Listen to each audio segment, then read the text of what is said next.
See, you must become dogged. If you will shine in this world, you must become rugged. If you will beam the light of God in this world. There are too many people compromising. See, if you don't have the martyr spirit, they will intimidate you. They will come and threaten you. They will shake you. They will trouble you so that you will fidget. When they finish talking, stand up and say, do your worst. On this matter, I won't be careful. When I receive my commissioning letter, I also receive my death letter. I'm willing to die for it. I won't beg you if it has to do with Jesus. And I will never compromise. If you like, demote me on the job. If you like, send me to a village. I will be there enjoying God. Because this world is not my home.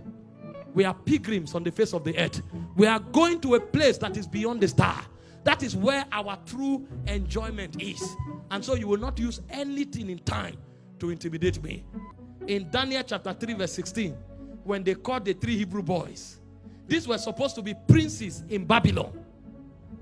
If it is the gospel they are preaching today, all they will know how to do is diplomacy, how to interact with the king and keep their position. That's what they teach in church today. We teach principles of craftiness, treachery.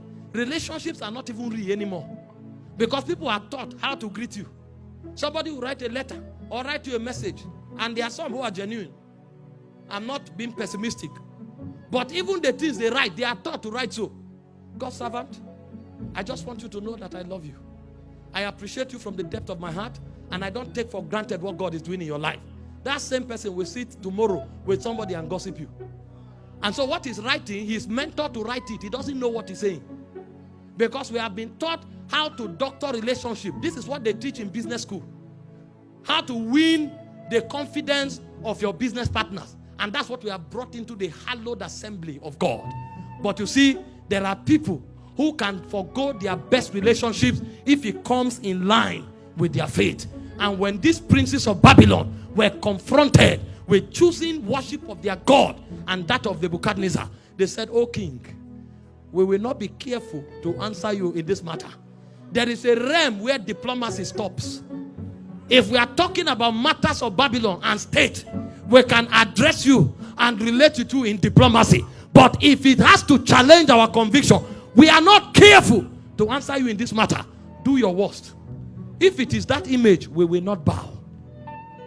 Is it the Christianity of today?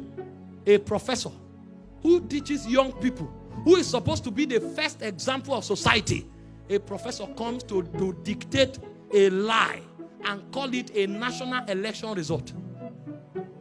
They know how corrupt the system is that they don't even go for ordinary people. They go for the people that you feel should have credibility. And an old professor walks up after studying for more than 15 to 20 years and lecturing for more than 35 years. There's no character. There's no value. They bring few dollars and the leg is shaking. And he comes to speak English. This is 210. Is that the result that came from the field? And he will introduce himself as Barnabas. Do you know who Barnabas is? Do you know Barnabas? He said Barnabas and Paul were men that hazarded their lives for the gospel. You that have sold your nation for a few dollars, you are the one calling yourself Barnabas. Better go and change it, because your name is Judas Iscariot. Shameless men all over the place. Old men that should be an example. According to patterns of scripture, Paul said the older men are supposed to teach us values. The older women are supposed to teach values to the younger ones. But today, what a shame. You'll see old men lying on national television. And when you ask them what is their name, they say their name is Paul. You are Paul? You Paul? Do you know who Paul is? Do you know who Paul? You don't have a name. That's what you don't know. You don't have a nomenclature in the spirit. Because there is something about the order of Paul. Paul. There is something they carry. You say you are Enoch. Do you know who Enoch is? You are Daniel. Oh no. Maybe you don't know the meaning of names. If you go back to that tribe, they will reject you. Because you are a shame to that order. But these things happen when there are no witnesses. Paul was speaking. And he said, I die daily. I die daily. Because there are times when I forgo friends. There are times when I forgo businesses. There are times when I forgo opportunities. There are times when I forgo the things that should add value to my life for the sake of this gospel. And because I would have needed those things to progress physically, but because of the gospel, I have to leave them. You see, I die daily. I die daily. If you study Hebrews chapter 11 from verse 35, it said widows received their dead back to life, and they entered the main business. It says some of them endured cruel mocking, and it said they were sawn asunder. It said they rejected deliverance that they may have a better resurrection. What do they know? What were they taught? What is the motivation of their own kind of Christianity? Because they know what it means to stand and say Jesus is Lord. For them, it's not a language. For them, it's a reality. And they will give everything to defend it. I've told you again and again, when Peter was to be crucified, he didn't say, wait, I want to write a letter to my wife. There was no time. All the letters they wrote were to churches. They were overwhelmed by this truth. Overwhelmed that you have to remind them of their personal things. Peter was married with children. But Peter was more passionate about the church in Galatia, about the church in Cappadocia. Those were the burdens of his spirit. And when they wanted to crucify him, he said, please, when you crucify me, don't face me up. I'm not worthy to be faced up. He said, turn me upside down. I can't be the way my master was. What did this man know?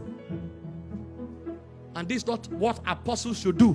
This is what every believer should do. Because in the early church, they were numerous. When you start reading church history, you will hardly find birthdays. Nobody cares how you were born. They were interested how you left. And so all you will see are death days. This is when this one died. This is how he died. This is when this one died. This is how he died. We celebrate birthday every year. And our life counts for nothing. Because there's nothing we are standing for. And if we have to die, we will die for it. So poor that it is said now that everybody has a price. God forbid, not me.